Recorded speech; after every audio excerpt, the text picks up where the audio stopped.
The first day of Fallout 76's Break It Early test application is now behind us.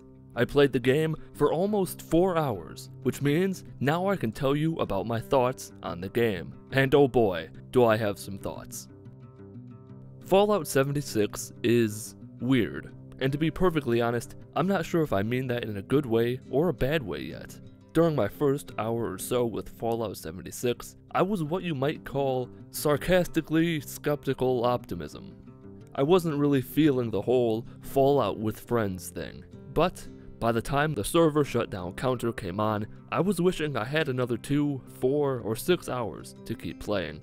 Perhaps my biggest complaint is the most obvious one, the lack of NPCs. Don't worry, there are no spoilies here.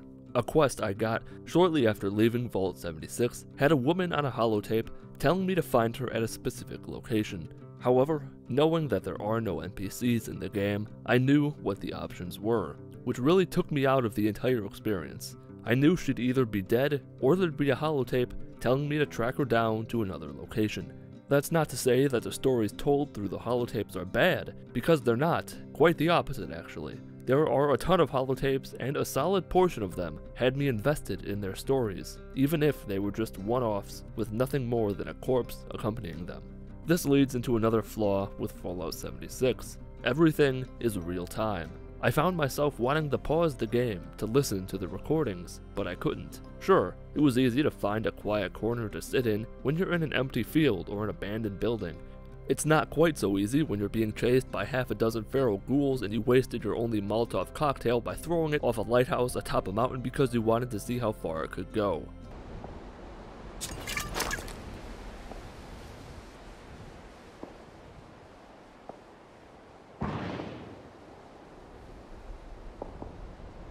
Speaking of ghouls and being chased, the combat is, alright. As someone who spent a lot of time playing Fallout 4 on an Xbox One, the dropped frames weren't exactly welcomed, but they were expected. That said, there were several times when the game just flat out froze. I'm talking several seconds of a static image. In a game where the world continues to move regardless of what you do, that is not acceptable. As far as gunplay and melee combat goes, it felt a bit off.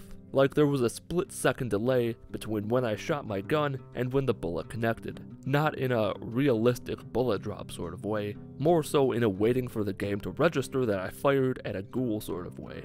I had a similar issue with the looting. More than anything else, this was what made me realize I was in an online-only game.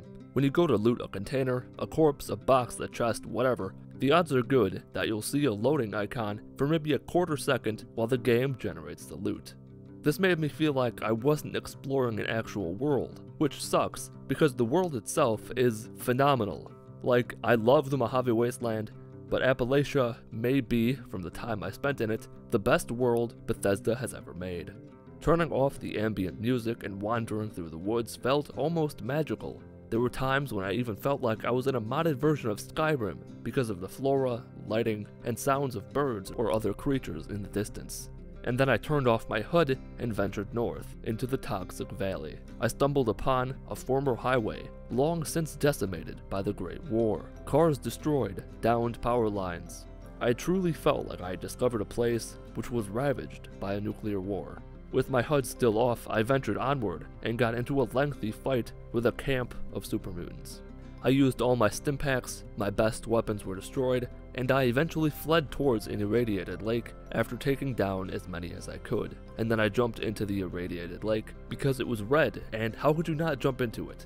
I was no longer the one-man army from previous games. I was someone who was actually trying to survive out in the wasteland. The survival aspects of the game, like needing water and food, aren't too annoying. It was just something I checked every now and again. A few quests early on gave me enough food and water to last a while, so finding supplies isn't much of an issue.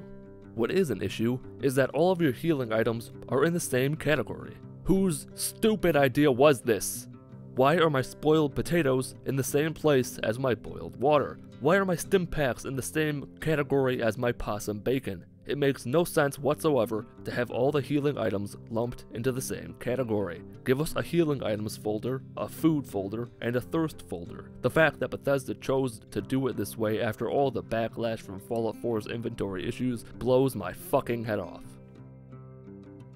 To sum up my thoughts about Fallout 76, I am pleasantly surprised, but I still have a few big concerns. For one thing, this is not your standard Fallout game or your standard RPG. The draw of Fallout 4 is the gameplay, the stories told, and the characters you meet, as well as your influence on the world. Fallout 76 needs a rock-solid gameplay foundation in order to make the game appealing in the long term. And from what I've played, that foundation is shaky at best. Fallout 76, to me, is at its best when you're off on your own adventure, traveling to something looming on the horizon because you want to know what it is and what's there. Unfortunately, I encountered several issues which cut my adventures short. Twice my game crashed after exiting a building. My Xbox randomly decided to disconnect from Xbox Live, kicking me out of the game entirely. Textures took their sweet time loading, making for an experience that sounded better than it looked. And the frame rate issues were both numerous and extensive. All of that being said, I'm still getting Fallout 76, and I'm still looking forward to playing the game again the next chance I get. And that's going to do it for this video about my thoughts on the Fallout 76 beta after playing it for 4 hours. If you enjoyed the video or learned anything, leave a like. Leave a dislike if you didn't enjoy the video or didn't learn anything. Leave a comment if you're excited or worried about Fallout 76, or if you have any questions about the game. I may be able to answer them. Follow me on Twitter at Mitten Squad. My name is Paul of Mitten Squad. Have a wonderful day.